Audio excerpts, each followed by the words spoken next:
I have had some negative experiences while I have been here, but most of my time has been positive.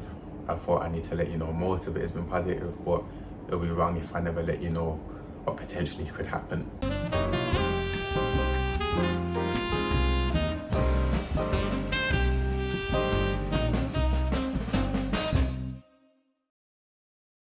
Welcome, welcome, welcome, welcome, Black. Hello, I am excited for today's video. I'm excited to be back. As you can see, if you've been watching some of my videos, I have been traveling, I've been going, getting the vlogs to y'all, but I am coming today with a highly requested video, which is, what is it like to be Black in Thailand? A lot of people have been commenting like under my videos, under a lot of my vlogs, and I know when I had this idea to come, I talked about how I was going to give this video, so here it is, and I'm really excited to do so. We're gonna be giving y'all the real, and of course, when I say we, I mean me and a very special guest of mine. His name is Ellis. I met him here while I was out here traveling in Thailand, so we're both gonna give you our perspectives. Of course, obviously, if you follow my channel, you know my perspective, even when speaking about these topics as a cishet Black woman. So I thought it'd be good to give you the experience of a cishet Black man as well. And I went ahead and compiled a list of questions that we're both each gonna answer, and I'm gonna give you both of our responses to these questions, and I will have the timestamps below. So if you wanna just find like one specific answer to a question, you can look below in the description box and find the timestamp for that answer to that question. All right. Without further ado, we got a lot to cover. We got a lot to talk about. So don't forget to like this video, share it with your friends. If you're thinking about maybe traveling to Asia or visiting Thailand in general, go ahead and leave a comment below. Let me know what you're thinking. Hit the subscribe button and let's get started. So if you're new to my channel, hello, my name is Aziza Wright. I am from Los Angeles, California, United States, and I am teaching here in Thailand. I was placed in a small town called Suphannburi, and it's about an hour and a half to 2 hours outside of Bangkok, so it's in the central part of Thailand. Hi, my name's Ellis. I'm 24 and I'm from England. Originally, my dad's side is from Jamaica, my mum's side is from St. Kitts, and I've been a teacher in Thailand for 1 year.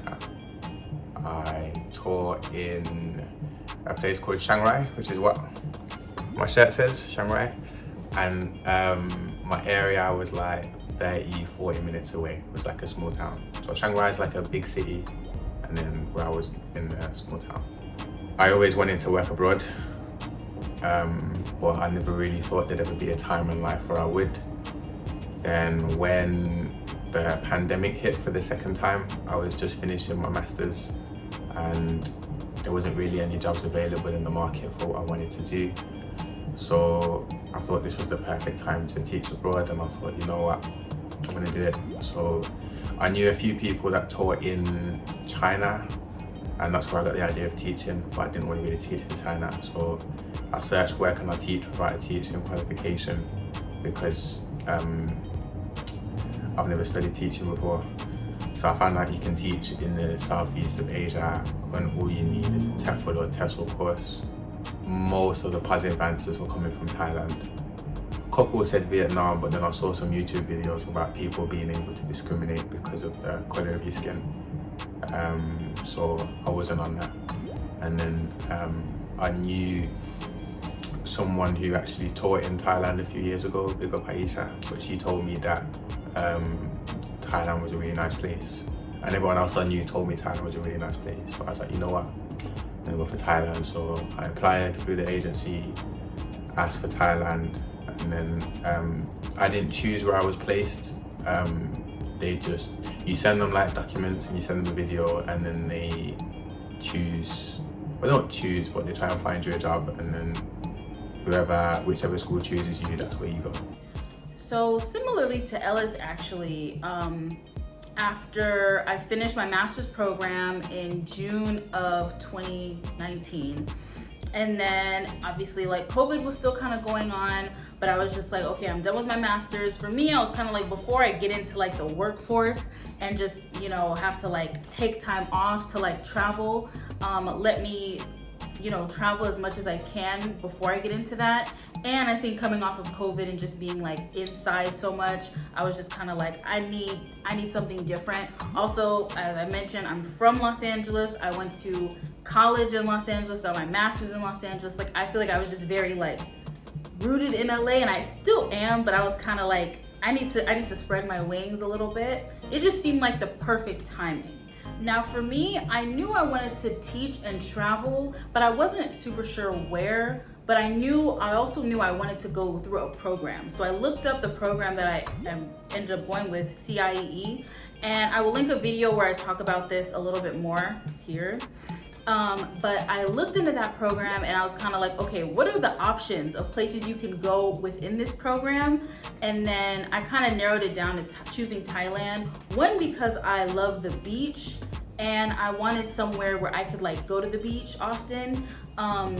And then in general, I felt like, which maybe is like a little ignorant, I was kind of like, okay, let me think of like what's gonna be the less racist place in Asia. And I was kind of like, I know Thailand, because it's sunny, the people are like a little darker sometimes. So I was kind of like, I know it sounds ignorant, but I was kind of like, maybe since the people are a little darker, like it'll be more like less intense with the racism. And then I did do like a little bit of research, but honestly not a lot in terms of the racism. But yeah, that's kind of what made me choose Thailand, was the fact that I'd be able to go to the beach. Also, I love Thai food, so that was another thing. Love Thailand, and the Thai food, beach, people are a little darker, which I was like, maybe, you know, yeah. So before I say this, I want to say I have had some negative experiences while I have been here, but most of my time has been positive.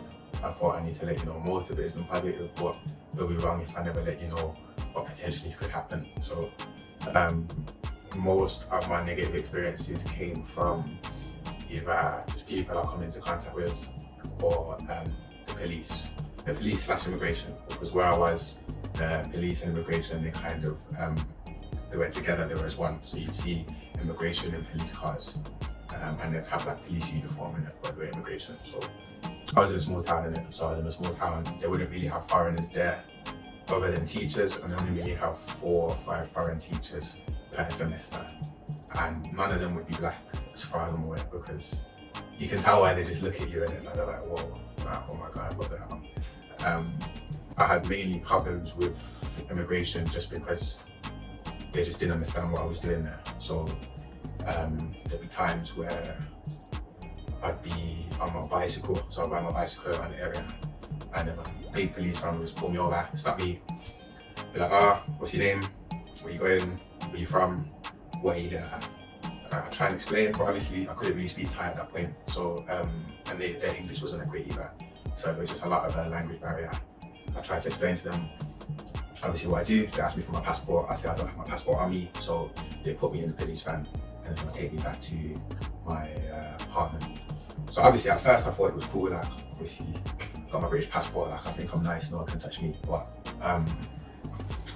they were getting a bit riled up when I was in the van, and then like this guy just lost it, and then he started screaming at me. Started shouting at me, and I kind of got a bit shocked. Obviously, but I remember these guys are armed as well, innit? So some of them had guns on them and stuff. So cool. They took me back to my apartment. They followed me up the stairs, so I thought they were actually gonna come in. I thought they were ready to raid my room. Literally, thank God when I opened my door, my passport was literally right there. Showed them the passport, and they were like, "Okay, listen, sorry, we've got to take a picture of you. You've got to put this in the system, whatever." Cool. Then they questioned my landlord. So my landlord, that's the same thing. Where's he from? What's he doing? Where's he going? And then with my landlord, they was building like a restaurant in their complex, and then they had other workers there. So then the police would then ID them, make sure they're not illegal. So it happened one time. Landlord asked me if I was okay, told me not to worry about it, whatever.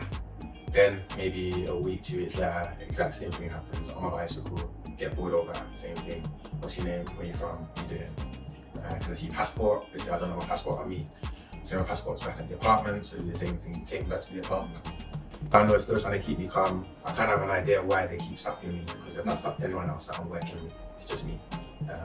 And then last time I remember, I was just standing in the street. Police come over again. Exactly the same procedure. But you gotta remember, they said that they take a picture of me and then they put me in the system. So they should know that I'm a teacher. They should know that what I'm here for if I'm in the system. But anyway, stop me again. Doing that stuff, put me in the car, take me back to the place, give them my passport and whatever. Then my landlord comes to me and I'm like, listen, this happened because they think you're a scammer. They think you're from Africa and they think you're a scammer, that's why they keep stopping you. And when my landlord told me, I think she tried to tell me to try and make me feel better about the situation, try and let me worry a bit less. But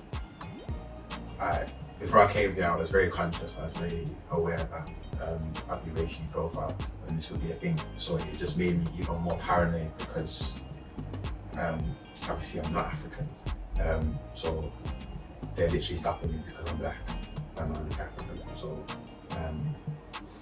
it made me realise that, okay, this is the sole reason as to why they're stopping me. And it's kind of what they think of black people in the area. Thank God after that they never stopped me. But those were really the run-ins that I had with the police. To be fair, I had one more, but that's debatable as to whether it was because of me or not, so I'm not really going to get into it. There was one thing when I first arrived.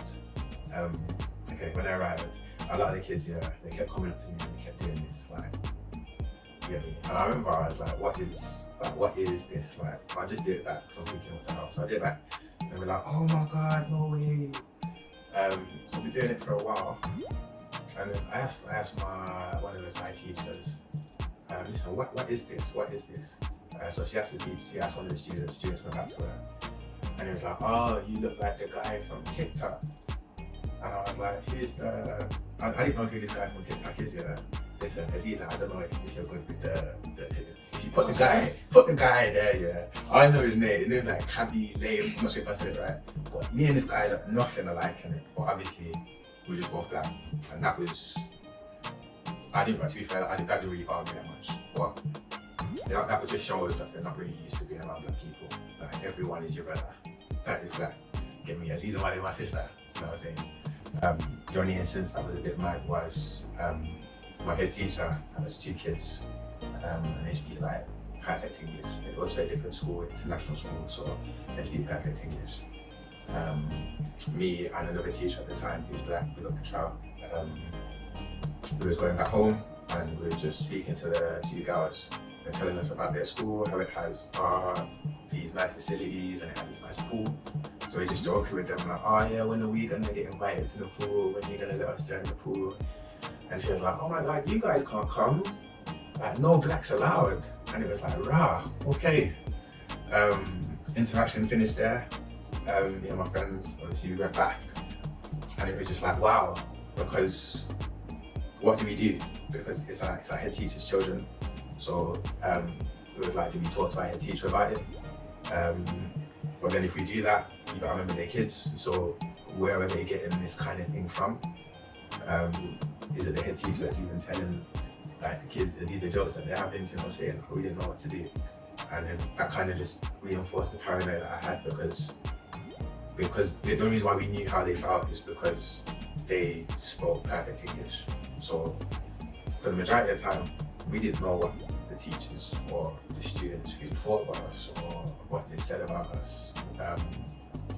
So the fact that we knew that like racial jokes were being made,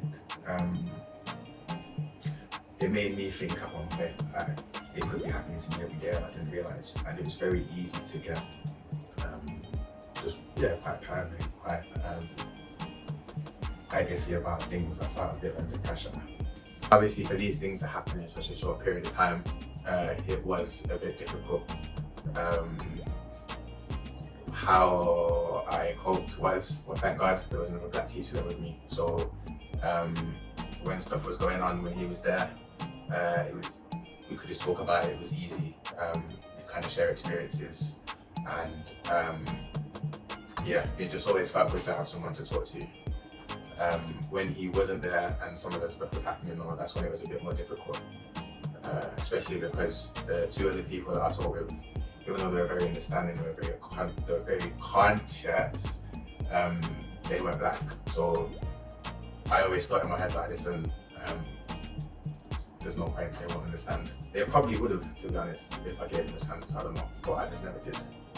People always telling me like, listen, be careful, it's racist. Why would you go there? Why would you go to Asia if you hear all the bad things about what do you think of black people and whatnot? So because that was already in my head, I was kind of, I felt like I couldn't speak to anyone back home about it, because if I did, they'd just tell me, what did you expect?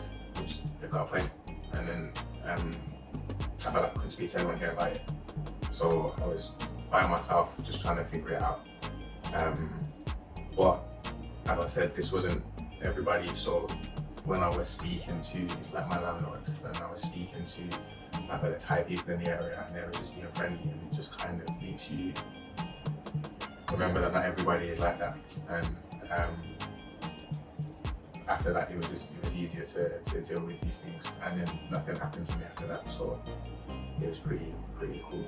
Now, before I get into my answer to this question, I would just like to say thank you, Ellis, and I want to affirm you. Just thank you so much for talking about that. I know that was not easy, and I just want to acknowledge for everyone, watching that, police violence or, interrogation tactics and things like this are a concern for Black people all over globally. So that is just something I want to say and acknowledge, but thank you, Ellis, for sharing that perspective.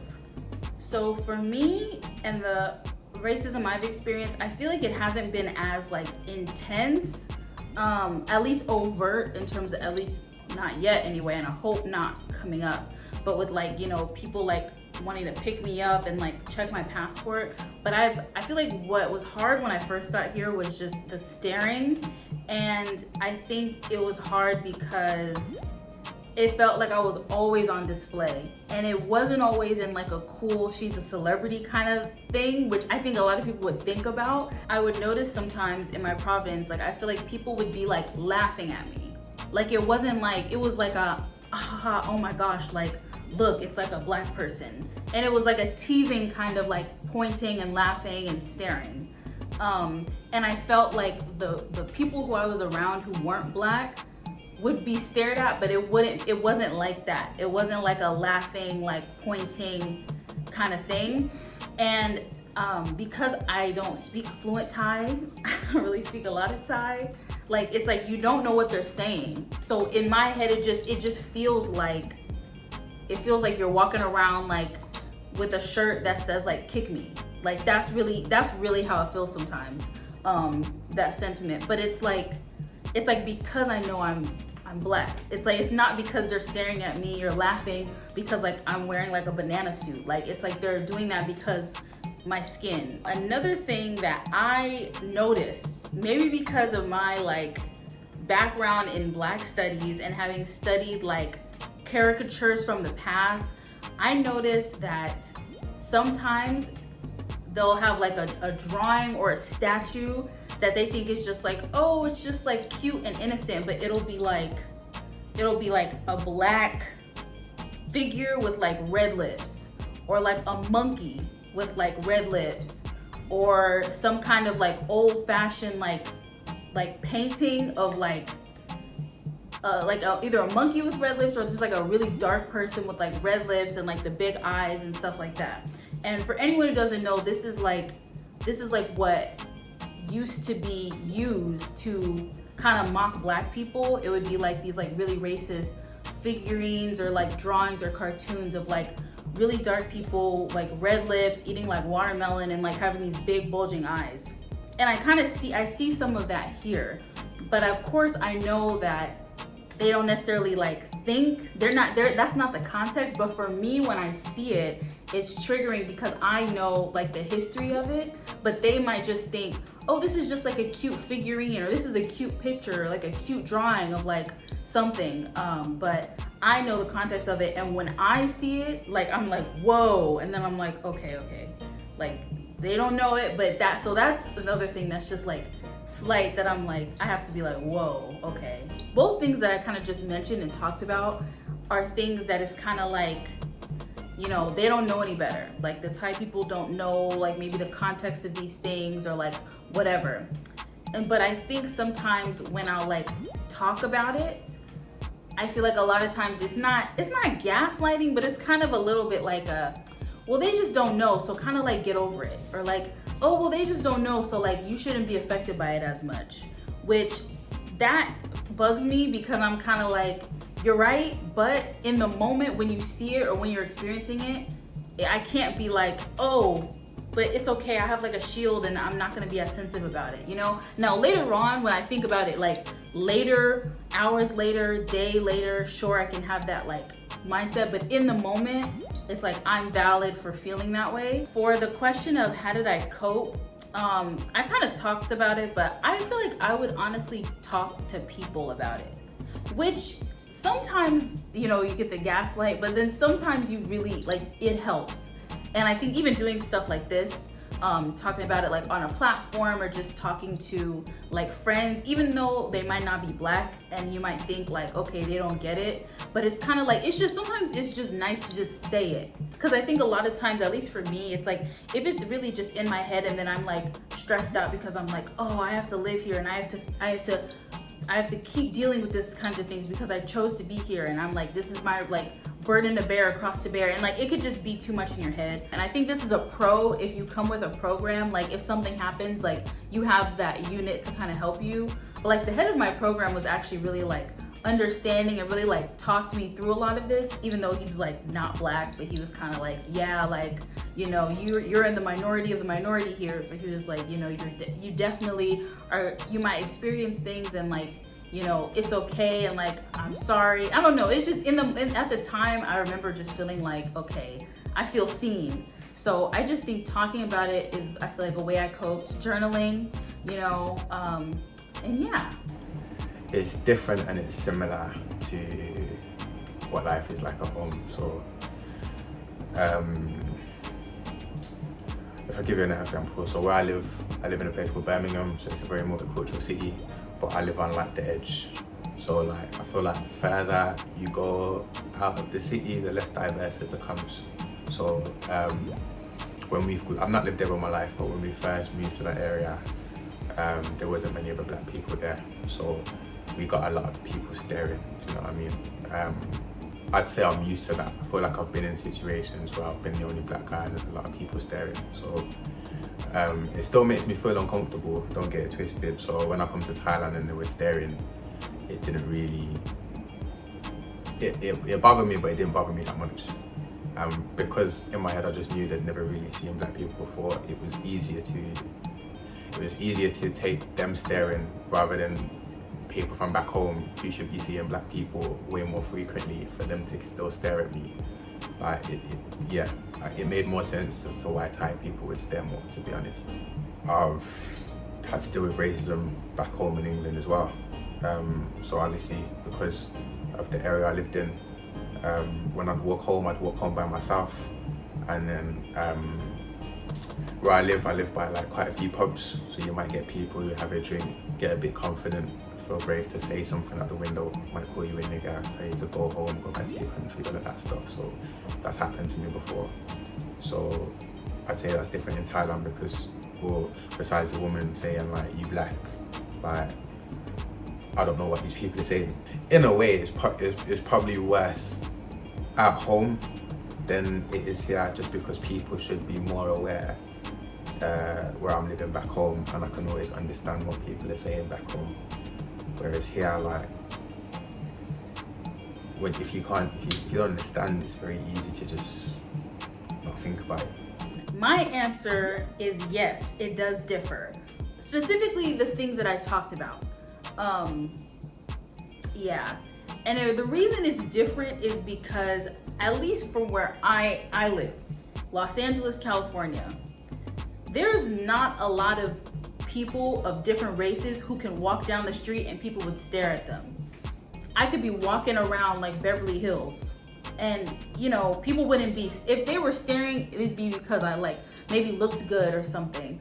But that's not what I'm used to at all. Like, I'm not used to people just staring at me just because of the color of my skin. Also, of course, with the language barrier, if I was walking down the street and people were pointing and laughing at me and saying something, I'll be able to go over there and be like, what's up? Like, I'd be able to like hear them talking about me. But here you can't. I don't know the language, like I can't understand it. And interestingly enough, I just thought about this. I feel like realistically, I experience more colorism in Los Angeles. And I feel like here, I feel like if you have like curly hair and if you're a little tan, I mean, sometimes they might think like, let's say if you come here, you're like mixed race, you're lighter skin, they might think like, oh, are you half Thai? But they would still know you're different. So I think that's just the difference with like being in Asia, because in Asia, like everyone is for the most part like Asian. So if you're anything that's not Asian, like you're gonna get something, whether it's stares, whether it's like a stereotype or whatever. I think the degree of that is gonna be different based on like, if you're black, anti-blackness, whatever. Okay, I also want to acknowledge that while being here in Asia, I have never felt my Americanness more so ever in my whole life than here. And I want to acknowledge that I think sometimes all the time, I have that American privilege of people seeing America as like this, I don't know how people see America. I mean, I know how people see America, but like, I don't want to, but I mean, like, I feel like if I was walking around, a lot of times people would be like, where are you from? And I'll say America, or I'm American. And then I feel like I see their face kind of like, oh, okay, versus, which is a privilege, versus if I maybe say I was like from like Africa or like maybe even South America, I don't know. I feel like there might be like not as much like excitement or like ease that is anti-blackness. So I also wanted to acknowledge that. And I think too, when like people know that I speak English fluently, or again, I'm like, oh yeah, I'm from California, I'm from America. Like it's a thing, and I definitely feel my Americanness, and I feel it a lot too when I meet other foreigners, like just other foreigners, because I feel like a lot of the foreigners I happen to meet out and about are a lot of times from the UK. So I feel like it's like different being like, oh yeah, no, I'm American. And then like the accents, it's like a whole thing. And then I do think when I see other Americans, I'm kind of like, oh wow, yeah, like we are both American. Like I've been to that state. So I just wanted to acknowledge that, because, and if you are someone who is African and you are like watching this video, please comment down below and let me know if there's like a similar experience that you've experienced, or a very different experience that you've had to contend with while being in Asia or being in Thailand. But yeah, I really wanted to mention that the American privilege is real, and it's not something I ever felt until now. As I said, most of the experiences I've had here have been positive.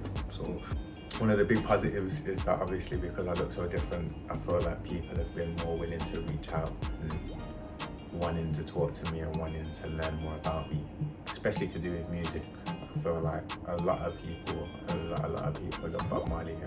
So if I tell them that I'm from Jamaica, they'll be like, oh, Jamaica, Bob Marley, I like, and all of that. So that was good vibes, that was cool. Yeah, I feel like people gave me a chance, and I appreciate them as well. And obviously I couldn't speak that much Thai as well, so they were willing to be patient with me, because they don't really like to speak English all the time.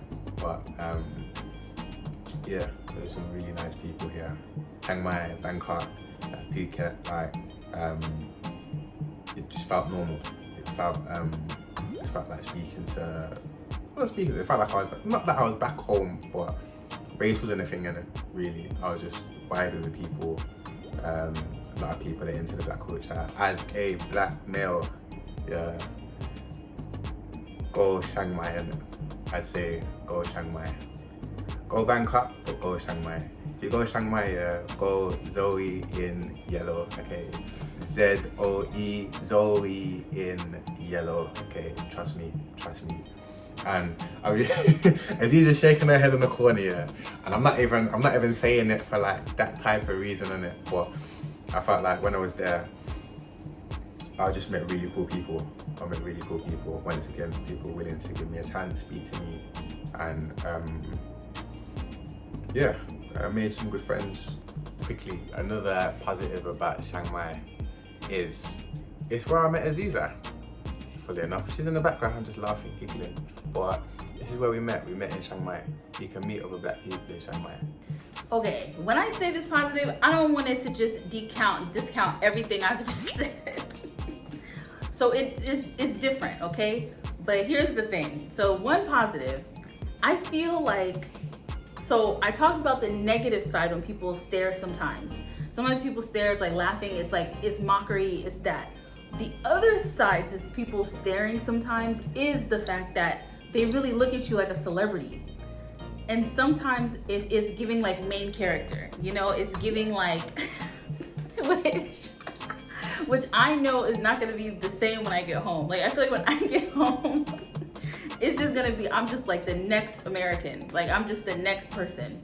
But here, sometimes when people stare, it's like you can tell it's like, oh my gosh, like, The other positive actually has to do with the fact that I'm teaching here. So I understand that and am all about the fact that representation is important. That's like my thing. That's why I want to get into media. Like that's what I notice. So I really like the fact that my students get to know me and interact with me. And for the most part, if they stay in Thailand like their whole lives, they more than likely are not gonna run into a lot of black people. So I like the fact that I get to like make this impact on their lives. And it's cool that I get to like have an impact on their learning because I'm teaching social studies. So it's a lot of like stuff about history. And right now we're learning about different geographies. And last semester we learned about Africa. And I would tell them like, Africa's a beautiful place. Like you should visit one time, like, you know, like don't, you know, and like kind of talking about this, like racism is a thing and like stuff like that. And I can tell that, you know, sometimes I'm intriguing to them. Like I'll change my hairstyle and they'll really be like, oh teacher, like your hair or whatever. Or like, they'll be like, oh, your skin's so beautiful. Or you're like, you know, like it's cute, okay? It's cute, I love it. The last positive for me, I love that when I see black people here in Asia, it's like family. Like, it's like, hi. Like Ellis, like my friend Ellis, who is doing this video with me. Like, it's just like, it's very just like, I see my black people out and about when I'm traveling, when I'm doing stuff, and it's really like my friends will laugh because I'll really just be like, it'll be like, well, I'll walk past a black person, I'll just be like, hi, hello, what are we doing here? Like, how are you doing? You know, I love that. So the kinship, okay, the skin folk, I love it. Have an open mind. Be willing to try new things, be willing to speak to people you wouldn't usually speak to, because I feel like people want to know more about you. If you stand out compared to everyone else, people want to get to know you. I'd say 2, be careful. I'd only say be careful in smaller places or places that are less diverse, because situations where, I don't know, as I said, police or immigration can come for you, then it's not worth it. And so I'd be careful. If you have your passport, take a picture of your passport on your phone, live your best life and just go for it. Easily, this has been one of the best things I've ever done in my life. And I feel like, I can't speak for every black person in it, but I know quite a lot of black people that don't really travel. And obviously when I said I was coming to Asia, like people like, what are you doing there? Like, because black people don't go there. But if I look at the trade-off, some of the things I've seen, some of the things I've experienced, how beautiful this country is, like it'll be a shame for us to deprive ourselves just because we feel like we'll be treated to racist abuse. And even though like I've been a victim of racial profiling and whatnot, as I said, it was kind of like this back home in England. So I'd rather be out here seeing mad stuff than being in England in poor weather and man are saying stuff to me that I can understand. I'd say a big one is try to source as many cosmetics as possible, because boy, A lot of the creams, a lot of the creams have a lot of whitening agent in them. So obviously, unless you're trying to look white, I try and use certain websites. I think I've got one. Maybe I can get Aziza to link it. You can get like cocoa butter, shea butter, all different kinds of creams. You can get that. If you don't want to do that, they do have Nivea, so you can't go wrong with Nivea. Like the blue tin. Got no whitening agent in it, so you're fine. Haircuts. Learn how to cut hair before you come here. And if you're gonna sit here for a long time, grow an afro. I don't know, braid it up, or just learn to cut hair, because it's long. It's long, and if you're not from Bangkok, it's long. If I could show you a compilation of how bad my trims have been since I've been here, it's laughable. It's laughable. If you're coming here to teach, teaching is what you're here for. It's the most important thing. The most important thing is the kids. Okay, sometimes they annoy you and whatnot, but if you want to come here and teach and you think you're going to be traveling all the time, you're going to be partying, and you're going to be doing all these kinds of things with all these different types of women or men or all of that, this ain't the thing for you. This ain't the thing for you. I spent most of my time teaching in my small town. Number one advice, bring your own hair products. Bring your own hair products, especially if you have long hair. Maybe like natural, even if you have natural, whatever, just bring your own hair products. I don't know what I was thinking. I think I was just so focused on packing. I did not bring natural hair products. You're able to order them, so you can order them. If you are here, comment down below. I can give you the link, or in Asia in general, like you can order them, but it'll just be easier to just bring your own hair products, because you're not gonna find them. Also, makeup. If you wear makeup, bring your own, and bring enough for however long you're gonna be here, because you are not gonna find dark shades. You're not gonna find it. And I mean, I haven't even looked, and I'm running low a little bit on one thing, and I'm like, I might just have to, so makeup, hair products, bring your own. So my next tip, and this is honestly when you travel in general, just be open. Like, be open as much as possible, especially if you're gonna live somewhere. I really feel like you kind of have to put, like, whoever you were at home, leave them at home. And I feel like I've just really had to just be like, okay, I'm Aziza in Asia. I'm not Aziza in California. I'm not Los Angeles Aziza. Like, I'm Aziza here. Like, what does she need to figure out? What does she need to know? What does she need to adapt to? Tip number 3, this is something I feel like I just had to kind of like accept for myself. So again, everything is perspective. This is all just based on my perspective. But another tip that I think is really important, if you are here, if you're in Asia, like, try not to be too bogged down when people stare or when racist things happen, because at the end of the day, you have to remember that, like, every step you take, every step I take here, I am blazing a trail. People are watching me, whether not even like, people like watching me, but like social media, I have people being like, oh my gosh, like, I want to do this. Like, just, I think if you're self, if you're like, it's not even important enough for me, just think about somebody else. Like, just think about somebody else who's watching you and how important it is for them to see you out and about and walking with your head held high. And lastly, tip 4, go do it. If you're even thinking about it, do it. Perspective is key. You need perspective. Like, just with life, you're gonna be a more well-rounded person. You're gonna grow every single day. So yeah, guys, I hope you've enjoyed the video. I hope I've given you a good and honest insight to what life can be like on the other side of the world. And Aziza, a big thank you for letting me come on the channel. It's been a pleasure. Once again, if you want to shout me on anything, my details should be in the bio.